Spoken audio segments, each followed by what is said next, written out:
Christopher Marlowe had a denunciation paper submitted by a spy named Richard Baines while walking freely on the street. This paper copied his 19 sins, such as cursing God, self-casting money, and luring others.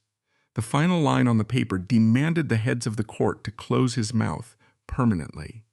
This paper became an invisible blade severing all survival routes for the writer in London. 3 days after this paper appeared, 3 lackeys cornered him into a house by the riverbank. They locked him in a closed room and drove a dagger straight into his brain to extinguish his voice. The court official immediately buried the corpse so no one could re-examine the wound. Baines's paper was the hidden death sentence pulled by the highest rulers. Late 16th century England was a nation under constant threat. In 1570, Pope Pius V excommunicated Queen Elizabeth I, freeing English citizens from their loyalty and encouraging a revolt. Abroad, the Spanish Empire plotted to restore Catholicism. At home, secret Catholic missionaries infiltrated the country to organize a rebellion, turning religion into a severe national security crisis. To counter these dangers, the government built an extensive intelligence network. Sir Francis Walsingham, the Queen's principal secretary, prioritized secret information over military force. He recruited educated, ambitious young men possessing exceptional linguistic skills. Lacking financial or social protection, these driven individuals were effective but entirely expendable. Christopher Marlowe was born in Canterbury, Kent, in February 1564. Baptized just 2 months before William Shakespeare, his early years were far from the peaceful, romanticized versions of Elizabethan England. Local municipal records reveal a childhood that was strictly practical and firmly rooted in a difficult, volatile reality. His father, John Marlowe, was a shoemaker and leatherworker belonging to a local guild. The leather trade in the 16th century was a notoriously foul-smelling, physically demanding, and toxic occupation. It involved the use of harsh chemicals, animal waste, and rotting hides. Despite his official guild status, John Marlowe existed in a state of perpetual financial desperation. The Marlowe household was overcrowded and plagued by the devastating infant mortality rates typical of the era. Out of 9 children born to John and Catherine Arthur, only Christopher and 4 of his sisters survived infancy. Furthermore, court records from Canterbury document the Marlowes as a litigious, combative family. John Marlowe was deeply indebted, fiercely arrogant, and frequently summoned to the local courts for violent altercations, breach of contract, and debt defaults. This localized environment of domestic violence, constant financial anxiety, and aggressive self-assertion profoundly forged Christopher Marlowe's temperament. He grew up learning that survival depended on intellect, aggression, and an anti-authoritarian, unyielding disposition. Despite his socioeconomic disadvantages, Marlowe's intellect provided a mechanism for upward mobility. In 1579, at the maximum entry age of 15, he secured a fiercely competitive scholarship to the prestigious King's School in Canterbury. This particular endowment was designated strictly for 50 boys of impoverished backgrounds who demonstrated undeniable intellectual capability. The academic environment at King's School was unforgiving. Discipline was notoriously harsh, rooted in the strict rote memorization of Latin texts, grammar, and classical rhetoric. Marlowe, however, was not content with the standard theological drudgery expected of the scholars. He actively bypassed the orthodox curriculum, spending much of his time immersed in the headmaster's private library. Here, he consumed medieval romances, Thomas Malory's Arthurian legends, and classical narratives steeped in blood, conquest, and political tragedy. These violent, high-stakes chronicles fascinated the young scholar. They provided the raw, thematic material for the revolutionary stage plays that would eventually upend the London theatre, teaching him the mechanics of ambition and the aesthetics of power. Marlowe's academic brilliance at King's School earned him the coveted Matthew Parker Grant in 1580, granting him entry into Corpus Christi College at Cambridge University. This transition marked a critical juncture in his life, but it came with severe legal and theological strings attached. The Parker Scholarship carried a strict binding stipulation. The recipient was obligated to study divinity for a specified number of years and formally take holy orders as a priest in the Church of England upon graduation. Surrounded by the rigid, orthodox theological doctrines of Cambridge, Marlowe exhibited immediate and profound signs of intellectual rebellion. He was expected to prepare for a life of quiet clerical obedience, but his mind gravitated toward the profane and the subversive. Instead of strictly studying approved scripture and theology, he spent his time translating pagan, sensual Roman literature that openly challenged the Christian asceticism of his environment. Most notably, he translated the Amoras, elegies of the Roman poet Ovid. These translations were not mere academic exercises. They were a deliberate embrace of themes involving illicit desire, rebellion against authority, and the mechanics of human manipulation. Marlowe earned his Bachelor of Arts degree in 1584, fulfilling the basic academic requirements of his tenure. However, the trajectory of his life had already fractured sharply and irreversibly away from the pulpit. He was no longer preparing to be a priest. He had caught the attention of men who required his intellect for a far more dangerous profession, pulling him straight into the orbit of the Tudor intelligence apparatus. Following his graduation as a Bachelor of Arts in 1584, Christopher Marlowe's trajectory at Cambridge University should have followed a predictable, regulated path. As a recipient of the Matthew Parker Scholarship, he was legally and financially bound to remain in residence at Corpus Christi College, engage in rigorous, daily theological studies, and prepare for his Master of Arts degree, which would culminate in his ordination as an Anglican priest. However, the administrative records of the university from this specific period expose a severe, inexplicable deviation from this mandate. The evidence for this fracture does not come from dramatic historical chronicles, but from the most mundane, meticulous administrative ledgers of the 16th century, the university buttery books. In the controlled ecosystem of a Tudor university, the buttery was the central commissary, responsible for dispensing the daily rations of bread, ale, and basic provisions to the students and faculty. The buttery books were the strict accounting ledgers that recorded every single transaction, tracking exactly how much each student spent on a daily and weekly basis. Because students were required to reside within the college and purchase their provisions from the buttery, these ledgers functioned as an accurate mechanism for tracking attendance and financial standing. A forensic analysis of the Corpus Christi buttery books between 1584 and 1587 reveals a glaring, suspicious pattern of behavior for Christopher Marlowe. He began vanishing from the university for weeks and occasionally months at a time. These prolonged absences flagrantly violated the strict residency requirements of the Parker Scholarship, which dictated that scholars could only leave the university grounds for a few weeks a year, and only with the explicit documented permission of the college master. More alarmingly for the university authorities, when Marlowe did return to Cambridge, following these unexcused absences, his financial behavior underwent a radical transformation.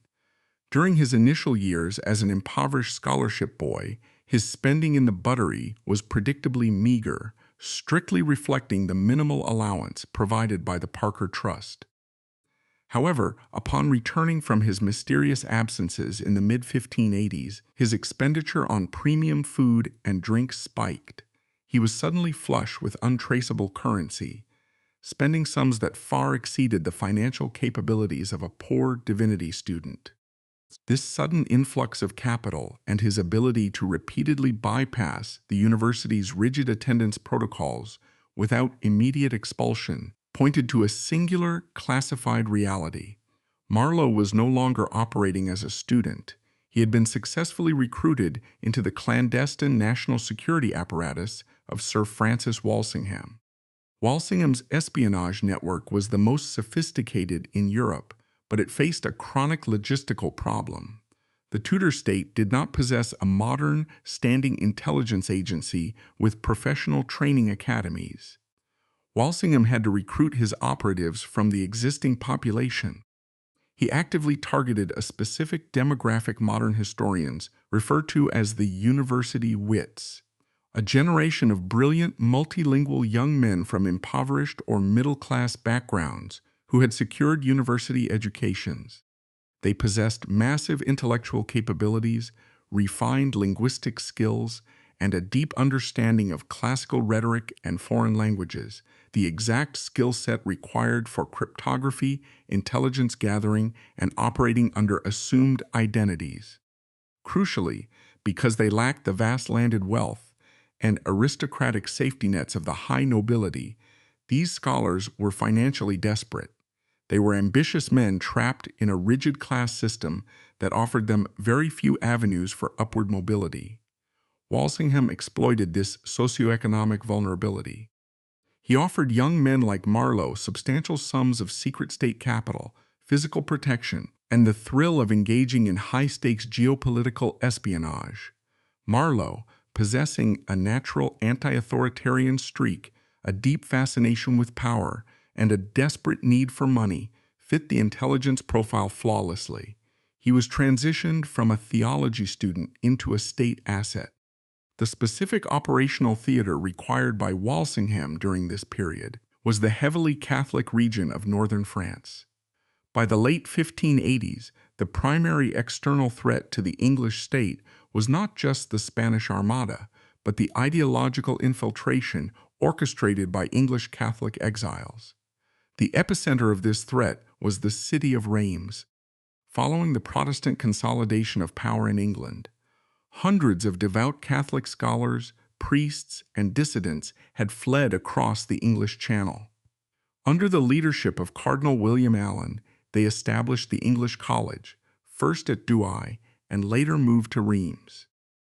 The English College was not merely a theological seminary. It operated as a disciplined, radicalized training facility.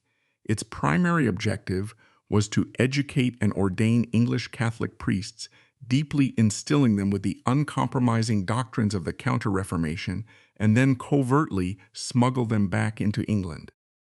These Jesuit and seminary priests were the trained shock troops of the Catholic underground.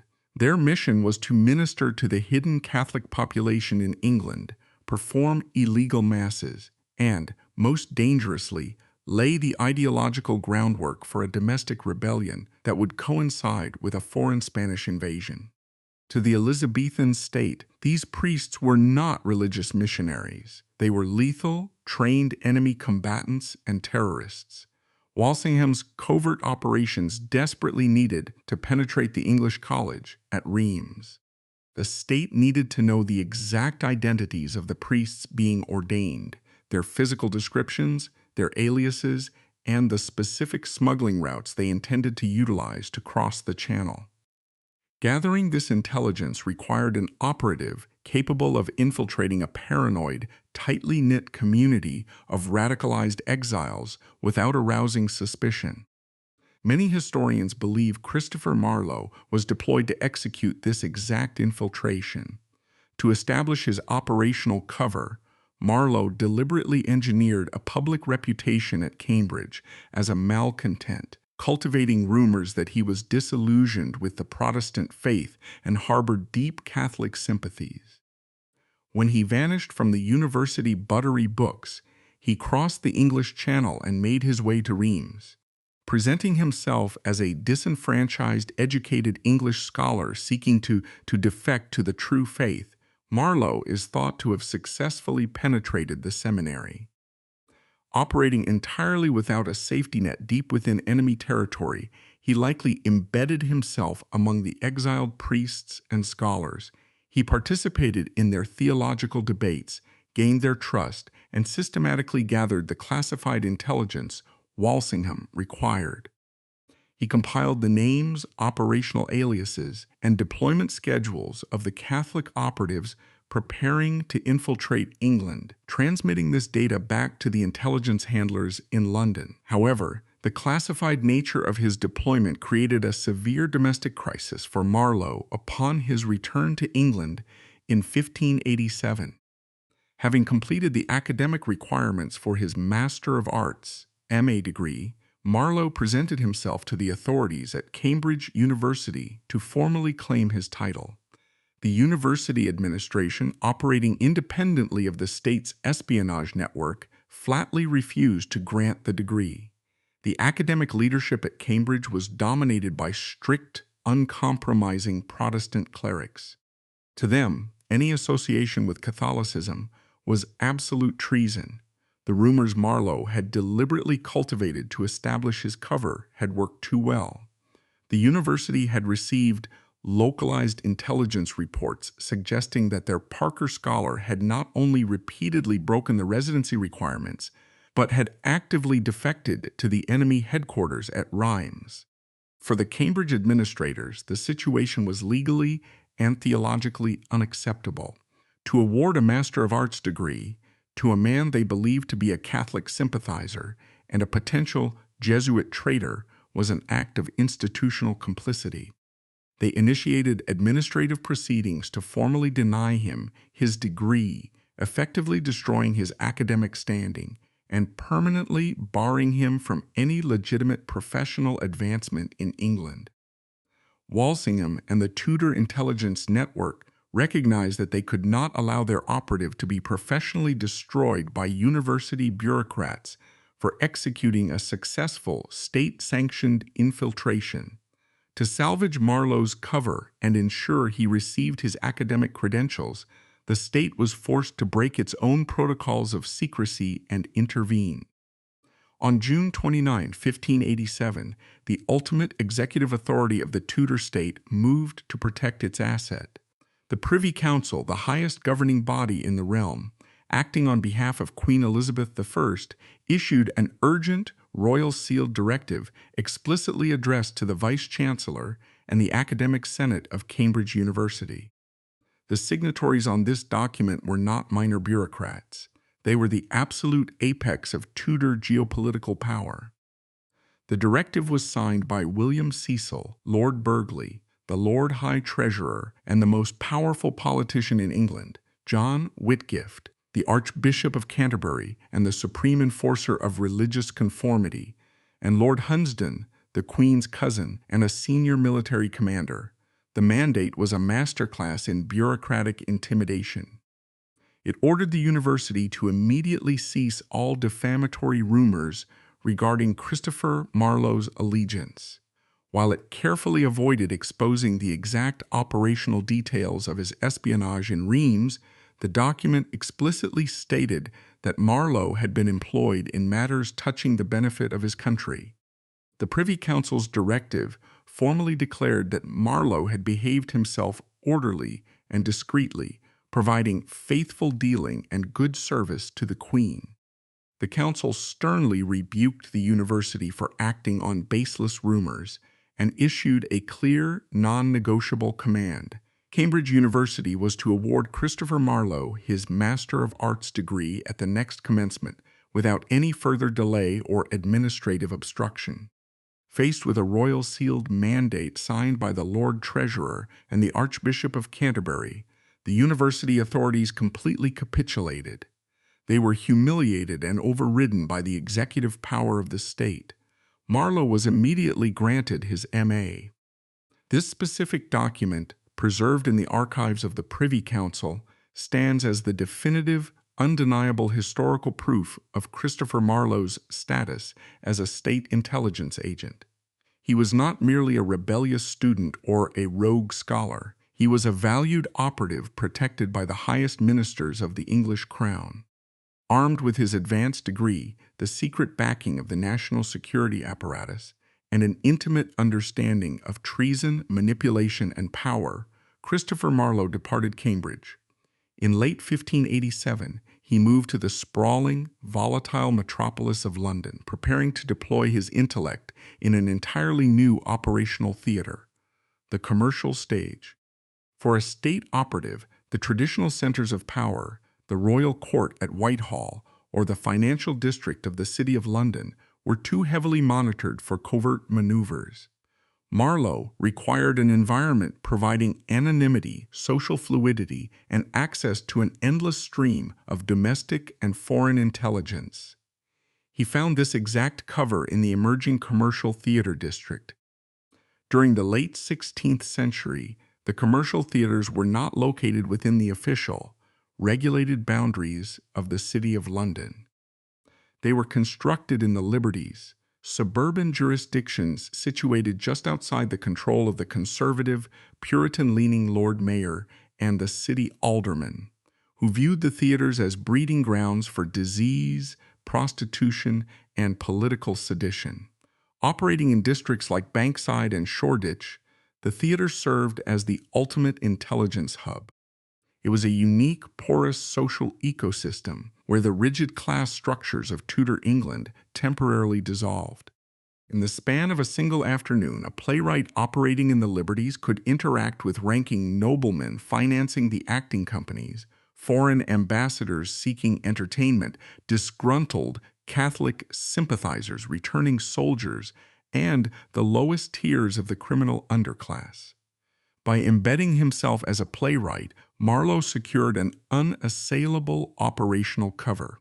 He could frequent taverns, travel freely between social strata, and cultivate intelligence assets without arousing the suspicion of local magistrates or rival foreign agents. To execute this cover effectively, Marlowe partnered with two of the most powerful figures in the Elizabethan entertainment industry, the shrewd theatrical impresario Philip Henslowe, who managed the Rose Theatre, and the towering physical lead actor Edward Allen. Together, they did not merely produce entertainment. In less than 6 years, they executed a complete structural revolution in English literature, systematically dismantling the old architecture of dramatic storytelling. Prior to Marlowe's arrival in London, English commercial drama was rudimentary. The stage was dominated by didactic, predictable morality plays. These productions were designed strictly to instruct the audience on Christian virtue. Furthermore, the dialogue in these early plays was constructed utilizing rigid, rhymed couplets, e.g., 14-syllable lines known as 14ers. This specific poetic structure severely limited psychological realism. It sounded artificial, plodding, and mathematically predictable in performance, preventing actors from delivering dialogue that mimicked natural human speech or complex emotional volatility. Marlowe identified this structural limitation and entirely destroyed it. He introduced unhymned iambic pentameter, known as blank verse, to the commercial stage with unprecedented, aggressive acoustic power.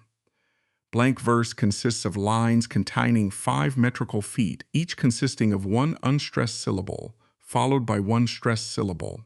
By removing the strict requirement to end every second line with a rhyming word, Marlowe liberated the English language. He constructed dialogue that possessed explosive acoustic energy and immense psychological weight.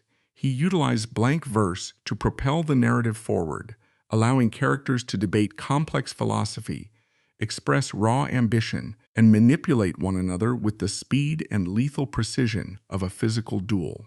Contemporary critics and rival playwrights were astounded by this linguistic engineering, famously dubbing the technique Marlowe's mighty line. This structural breakthrough became the undisputed gold standard for Renaissance drama, ultimately providing the mechanical foundation that William Shakespeare and John Milton would later utilize to construct their masterpieces. Marlowe deployed his new acoustic weapon immediately in 1587 with his debut commercial production, Tamburlaine the Great. The play functioned as an aggressive assault on the ideological foundations of Tudor theatre. Tamburlaine charted the historical rise of a lowly Scythian shepherd who elevates himself to become a world-conquering, absolute tyrant through sheer, unadulterated physical violence and supreme psychological self-belief. Marlowe stripped away the standard moral illusions of the era. He presented a protagonist who did not rely on divine right, noble bloodlines, or Christian virtue to secure power. Tamburlaine conquers entirely through the ruthless application of military force and the manipulation of terror. Crucially, the play openly and flagrantly challenged religious orthodoxy. In the censored environment of Elizabethan England, where blasphemy was a criminal offense, Marlowe staged a scene of unprecedented ideological shock. During the climax of the narrative, Tamburlaine orders the Quran to be physically burned on stage. He openly defies God, essentially challenging the heavens to strike him down if they possess the power to do so. In a standard Tudor morality play, this act of supreme hubris would result in immediate, visible divine retribution, a lightning bolt or a sudden, fatal disease to prove the supremacy of the divine order. Marlowe refused to provide this theological comfort. Tamburlaine defies the heavens, and the heavens do absolutely nothing. He does not face divine punishment. He simply continues his conquests. For an audience conditioned to expect the wicked to be punished and the righteous to be rewarded, Tamburlaine was a profound, terrifying revelation. Marlowe demonstrated that in the real geopolitical world, a world he knew intimately as a state intelligence operative, power belonged entirely to those ruthless enough to seize it, and the heavens remained silent. Having dismantled the morality play, Marlowe turned his intellect toward the tension between religious restriction and intellectual liberation. Around 1588–1589, he authored The Tragical History of Dr. Faustus. The narrative centers on a brilliant, educated university scholar based in Wittenberg. Faustus has mastered every traditional academic discipline, logic, medicine, law, and theology, but finds them fundamentally restrictive and useless for acquiring tangible power over the physical world. Driven by an insatiable, overwhelming ambition for knowledge, Faustus actively turns to necromancy. He formally signs a binding legal contract in his own blood, selling his soul to the demon Mephistopheles in exchange for 24 years of limitless magical power and the services of the demonic realm. Through Faustus, Marlowe encapsulated the central psychological crisis of the 16th century. The play is an acute examination of the collision between the restrictive, theology-dominated mindset of the Middle Ages and the liberating, dangerous pursuit of Renaissance science, exploration, and forbidden knowledge. Faustus embodies the extreme limits of human ambition. He desires to redraw the maps of the world, command the weather, and unlock the fundamental mechanics of the universe. Yet, Marlowe injects a cold, cynical realism into the narrative. Despite securing power, Faustus ultimately squanders it on petty parlor tricks and political manipulation, demonstrating that limitless capability is ultimately corrupted by fundamental human flaws. The play operates as a profound psychological autopsy of intellectual transgression, exploring themes of fatalism, the illusion of free will, and the terrifying cost of absolute knowledge. In the famous tragedy of the rich Jew of Malta, c. 1589, Marlowe utilized his intimate understanding of international espionage, political hypocrisy, and economic warfare to construct a razor-sharp, cynical satire. The protagonist, Barabbas, is an intelligent, ruthless merchant operating on the strategically critical Mediterranean island of Malta. When the Christian governor of Malta legally confiscates all of Barabbas's massive wealth to pay a military tribute to the invading Ottoman Empire, Barabbas initiates a calculated, labyrinthine campaign of lethal revenge against the state. Marlowe utilized this narrative to execute a cold, systematic exposure of the corruption and hypocrisy embedded within all major religious and political institutions. In The Jew of Malta, Marlowe strips away the facade of theological righteousness. He portrays the Christian Knights of Malta, the Islamic Ottoman Turks, and the Jewish merchant Barabbas as equally corrupt, operating strictly on the basis of greed, tactical advantage, and survival. The play heavily incorporates the political philosophy of Niccolò Machiavelli. Marlowe explicitly introduces a character named Machiavel to deliver the prologue, setting the baseline for the narrative. Religion is not a divine mandate.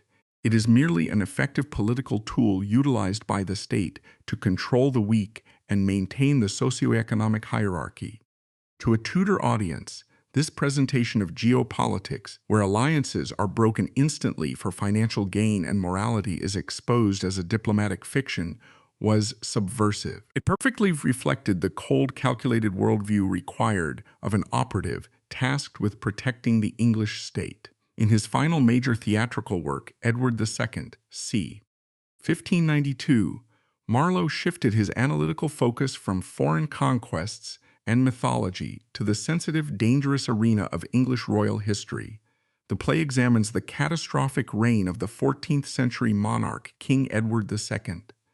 The story focuses on the strong personal bond between King Edward and his close companion, Piers Gaveston. In the strict social order of the time, the king's extreme favoritism creates major problems. Edward promotes Gaveston above the traditional nobility. He gives his friend high titles, wealth, and significant political power. The play highlights the political dangers of letting personal attachments interfere with running a country. The established leaders, guided by the ambitious Lord Mortimer, refuse to accept this loss of influence. They start a military rebellion to remove Gaveston and take back control of the government. The play is a clinical, detailed dissection of how a state collapses when a sovereign fails to maintain the balance of power. It charts the rapid deterioration of national security, the mechanics of civil war, and ultimately ends with the horrific, calculated assassination of the deposed king in a dark dungeon.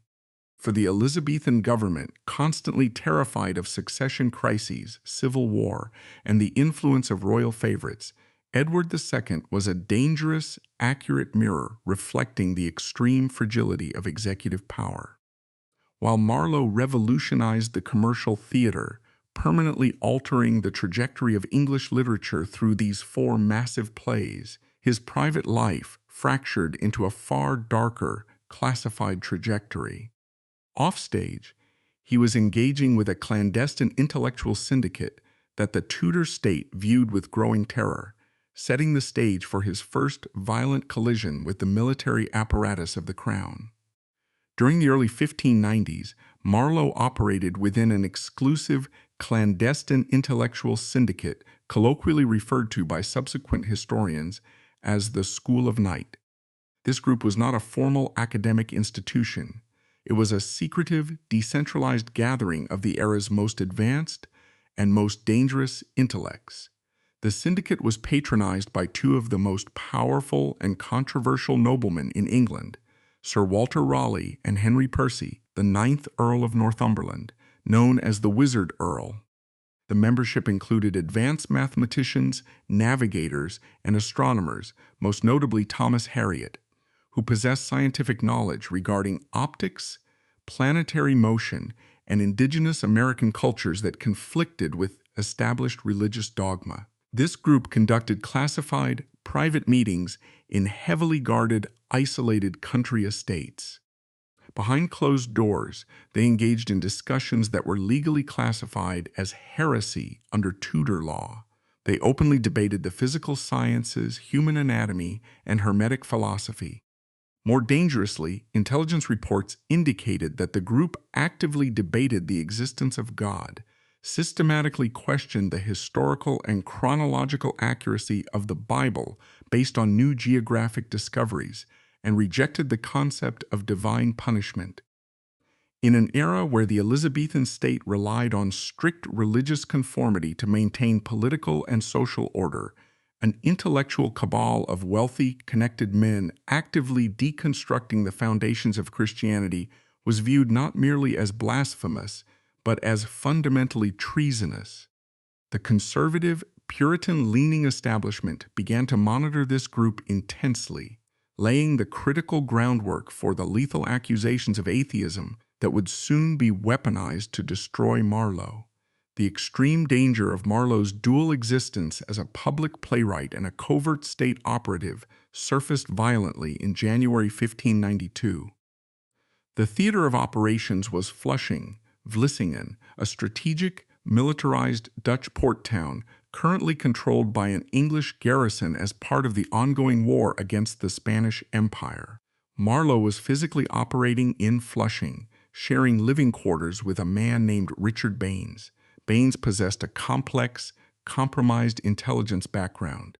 He was an ordained Catholic priest trained at the enemy seminary in Reims. However, Baines had been previously captured, subjected to intense torture by the English state, and forcibly flipped, operating now as a compromised government informant. In a sudden, aggressive maneuver, Baines approached the English military governor of Flushing, Sir Robert Sidney, and formally denounced his roommate. Baines accused Christopher Marlowe and an English goldsmith named Gifford of operating a covert counterfeiting ring. Specifically, Baines alleged they were actively manufacturing sophisticated counterfeit Dutch shillings with the explicit intent to circulate the forged currency within the borders of England and Scotland. Under the strict parameters of Tudor law, counterfeiting the king's or queen's currency was not classified as a standard economic crime. It was classified as high treason.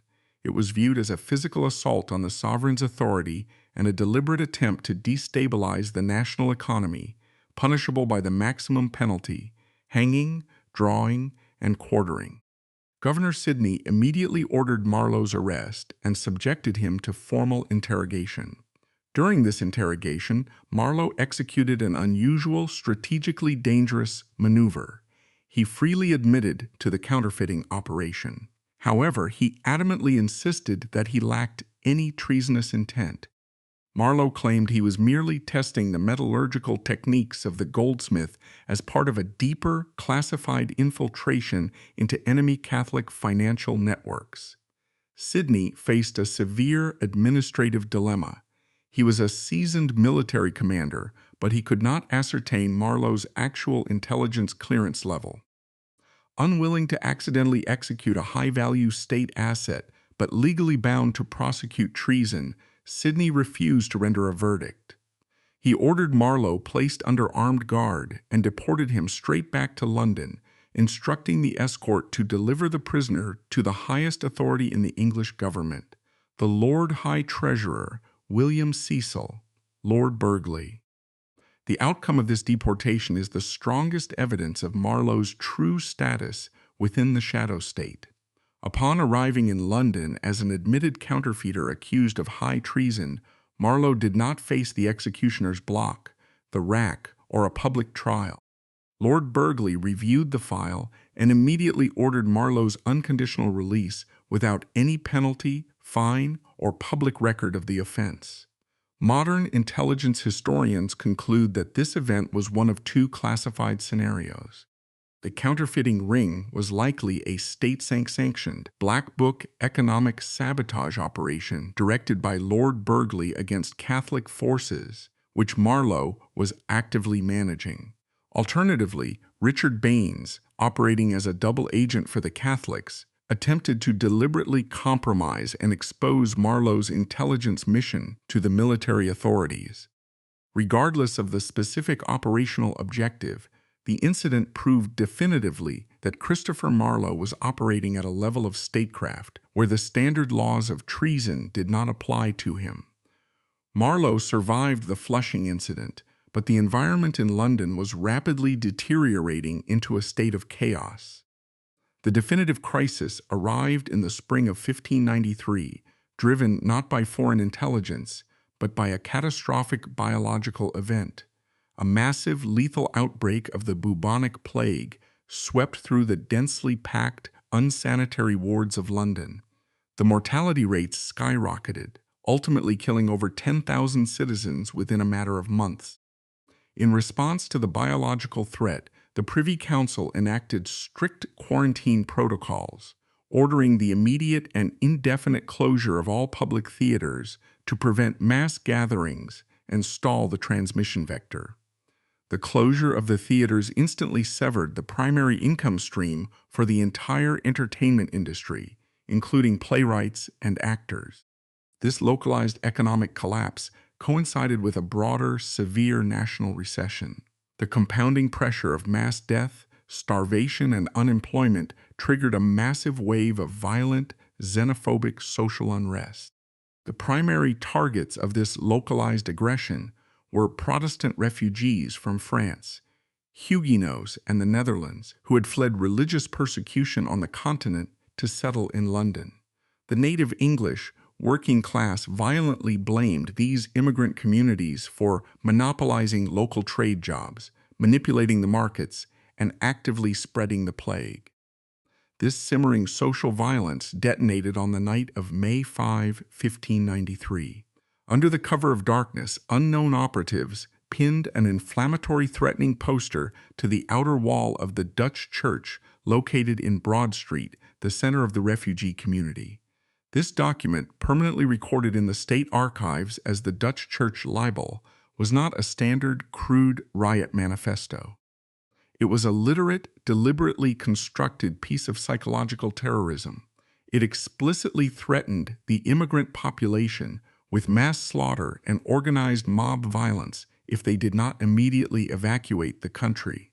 Crucially, the document was written entirely in flawless blank verse. Furthermore, the author deliberately and heavily quoted dialogue straight from Christopher Marlowe's plays, specifically utilizing lines from Tamburlaine and The Massacre at Paris, adopting the rhetorical voice of a violent, conquering tyrant to threaten the refugees. For the Privy Council, this libel was not viewed as a simple act of vandalism. In a city already destabilized by plague and economic collapse, an organized, literate call for mass racial violence was legally categorized as an act of armed rebellion and sedition against the state. The Privy Council granted emergency, extrajudicial powers to municipal authorities. Their orders were clear: deploy physical torture to locate and extract confessions from the authors of the libel. The state surveillance network, recognizing the stylistic signature of the libel, immediately targeted the theatrical community. On May 12, 1593, armed state officers executed a sudden, violent raid on the lodgings of Thomas Kyde. Kyde was a prominent playwright, famous for authoring the Spanish tragedy, and importantly, he had previously shared a private writing room with Christopher Marlowe in 1591. During the exhaustive search of Kyde's chambers, the authorities found zero physical evidence linking him to the xenophobic riots or the authorship of the Dutch church libel. However, they discovered something far more dangerous to the Tudor state. Hidden among Kyde's personal papers, the agents found a 3-page, detailed theological manuscript. This document contained extreme, articulated heretical views. It utilized advanced theological logic to explicitly deny the divine nature of Jesus Christ and formally rejected the foundational Christian concept of the Holy Trinity, a doctrine known historically as Arianism. Under the strict heresy laws of Elizabethan England, mere possession of this document was a capital offense. Thomas Kyde was immediately arrested, transported to the notorious Bridewell prison, and handed over to the state interrogators. Unlike Marlowe, who possessed the protection of intelligence handlers, Kyde was a standard civilian with zero political leverage. He was immediately subjected to the maximum physical terror of the state, the rack. The rack was a massive mechanical device engineered to systematically destroy human anatomy by stretching the body in opposite directions, violently dislocating the shoulders, hips, knees, and elbows. Broken entirely by the excruciating physical agony, Kyde capitulated. In a desperate, frantic attempt to halt the mechanical destruction of his joints and save his own life, Kyde swore under oath that the heretical papers did not belong to him. He claimed the manuscript had been accidentally shuffled into his papers 2 years prior when he shared a workspace with another writer. He explicitly named that writer. He aimed the terrifying weight of the Tudor state apparatus straight at Christopher Marlowe. To solidify his own defense, Kyde painted Marlowe as a reckless, dangerous atheist who constantly and aggressively blasphemed against God, actively attempting to shift the state's wrath onto his former roommate. The intelligence handlers now possessed a sworn, signed deposition explicitly linking a known state operative to capital heresy. The mechanism of Marlowe's destruction had been formally initiated, simultaneous to the physical destruction of Thomas Kyde in the interrogation chambers of Bridewell. The Tudor state received a second, coordinated strike against Christopher Marlowe. Richard Baines, the compromised Catholic priest and government informant who had previously clashed with Marlowe in Flushing, submitted a detailed, devastating 19-point intelligence dossier to the Privy Council. This document, permanently preserved in the state archives as the Baines Note Harleian MS 6848, was not a random collection of rumors. It was a methodically constructed blueprint for Marlowe's execution. Baines systematically outlined Marlowe's ideological crimes against the state. The dossier accused Marlowe of promoting atheism, documenting his claims that the first beginning of religion was only to keep men in awe, operating strictly as a mechanism of socioeconomic control. Baines recorded Marlowe's assertions that Moses was merely an effective juggler who utilized primitive illusions to deceive the Israelites, and that Jesus Christ was a biological bastard. The dossier accused Marlowe of severe moral misconduct and cultural rebellion, but it also tied him to treason against the state. Baines alleged that the playwrights supported illegal counterfeiting and actively recruited citizens for enemy espionage networks. Viewing Marlowe as a critical threat, Baines concluded his report by firmly advising the government to silence him permanently. Operating on the combined weight of Kyde's signed, tortured confession and Baines's intelligence dossier, the Privy Council mobilized. On May 18, 1593, the council issued a formal royal warrant for Marlowe's immediate arrest.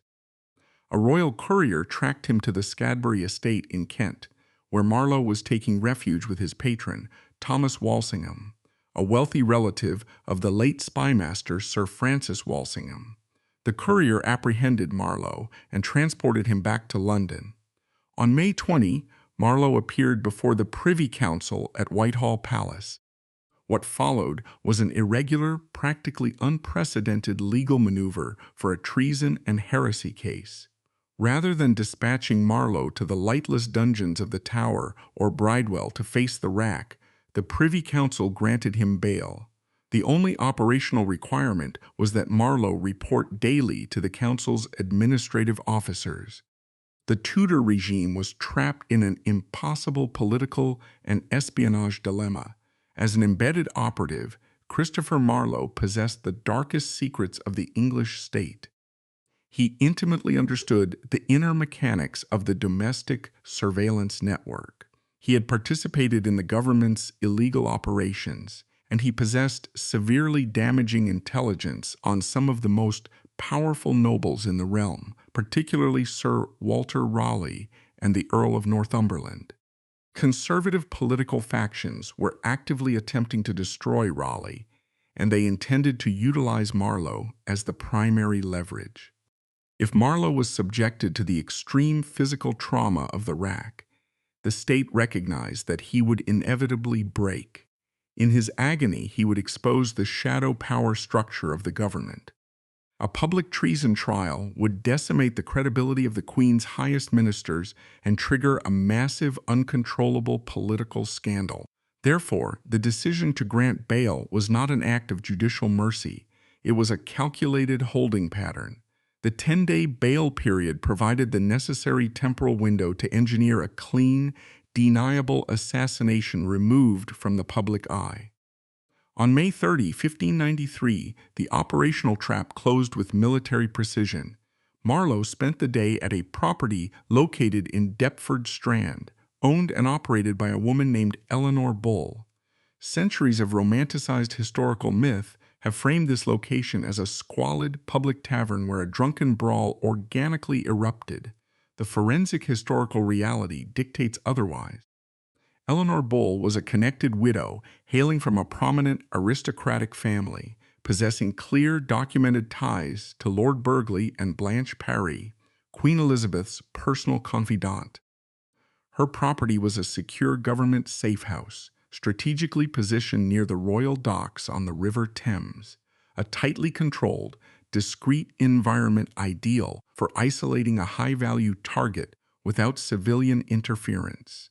Marlowe was locked in a private room from 10 a.m. until nightfall, with three of the most lethal, experienced operatives working within the Tudor underworld. No domestic servants, tavern patrons, or independent witnesses were permitted entry into the chamber. The identities of these three men definitively proved the nature of the event. The primary operative was Robert Poley. Poley was recognized as the most ruthless, effective double agent of the Elizabethan era. He was the primary architect who had successfully infiltrated and exposed the Babington plot, leading straight to the execution of Mary, Queen of Scots. On May 30, Poley was actively carrying urgent royal dispatches from the military theater in the Netherlands to Queen Elizabeth. The fact that an operative of his clearance level diverted from a royal courier mission to spend the entire day in a locked room in Deptford is an undeniable indication of executive orders superseding standard diplomatic duties. The second operative was Nicholas Skeers, a hardened financial fraudster, physical enforcer, and asset formerly aligned with the powerful Earl of Essex. The third operative was Ingram Fraser, the primary business agent, legal fixer, and servant of Thomas Walsingham, Marlowe's supposed friend and aristocratic protector.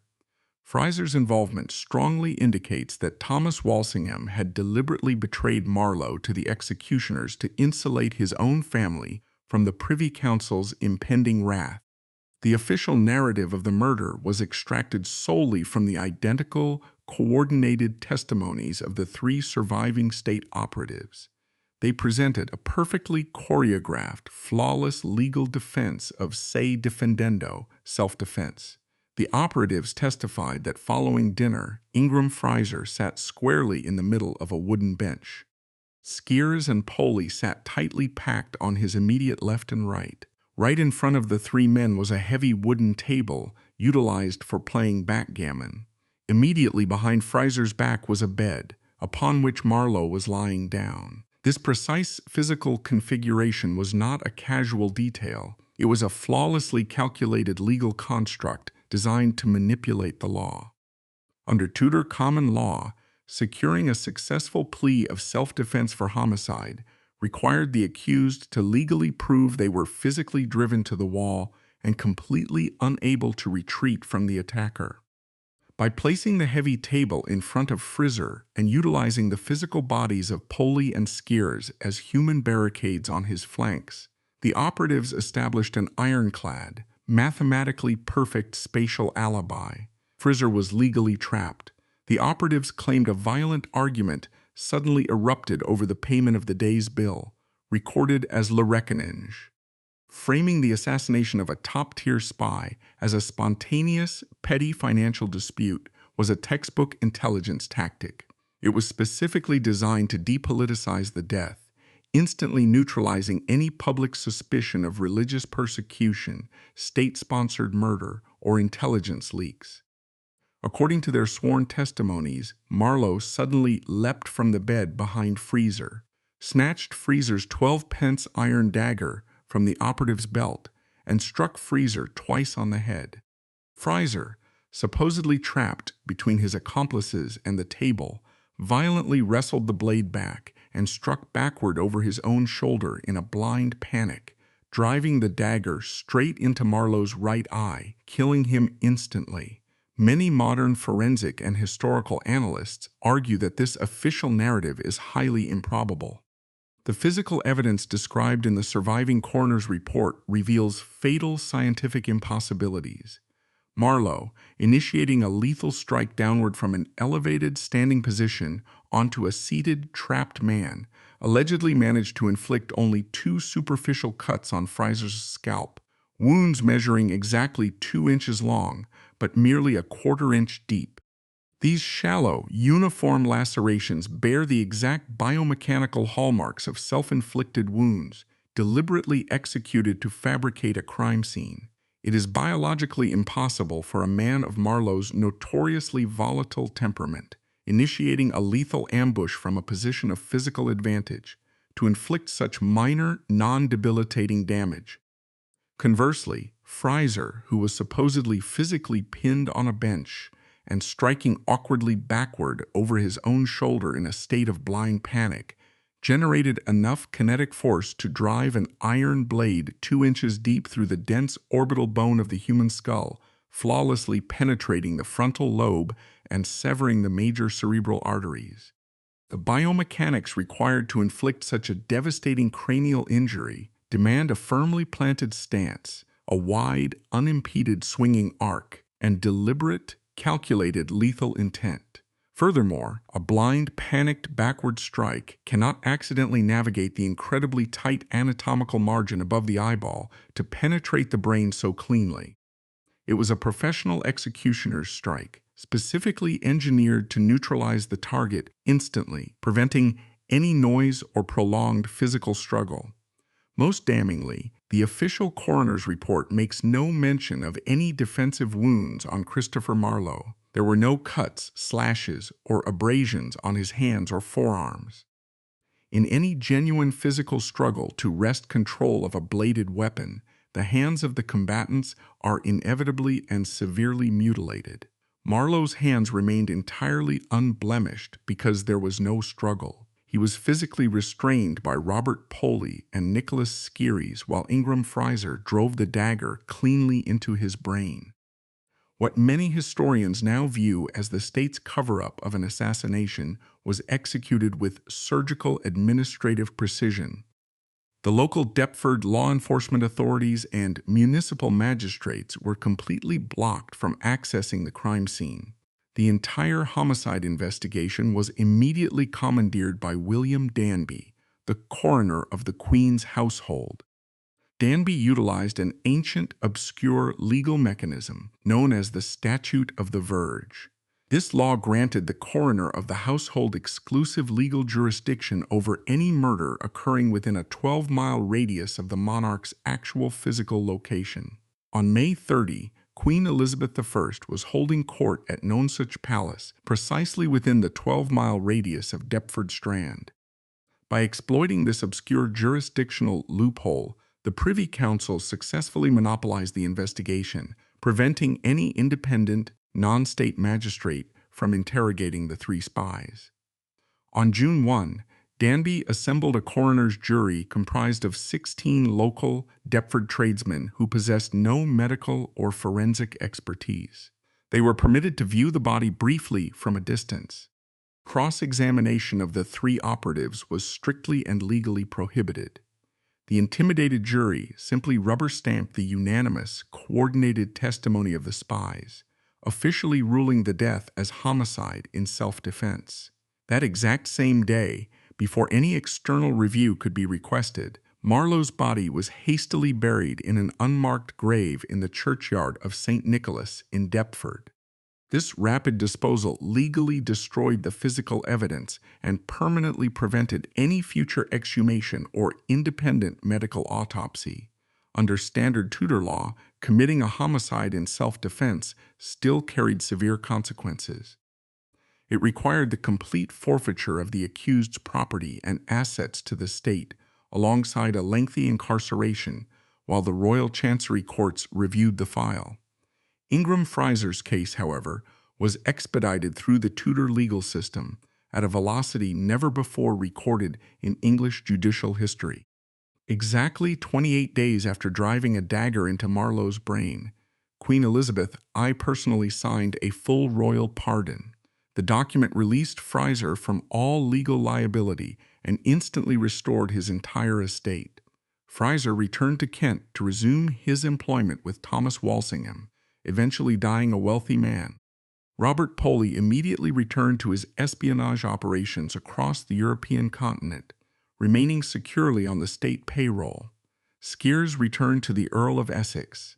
The flawless, synchronized machinery of the initial arrest, The selection of the isolated safe house, the blatant forensic impossibilities of the crime scene, the closed royal inquest, and the record-breaking sovereign pardon strongly suggest to many scholars that the Deptford incident was likely a calculated, state-sanctioned assassination designed to permanently liquidate a massive political liability.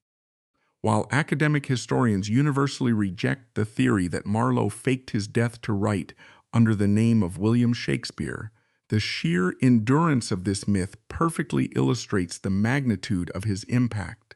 Centuries later, we remain psychologically unwilling to accept that such a revolutionary intellect could be snuffed out so easily in a locked room over a tavern bill.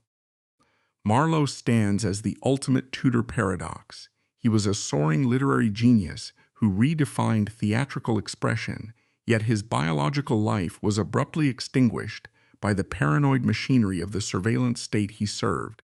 The Iron Blade at Deptford did more than silence a 29-year-old playwright.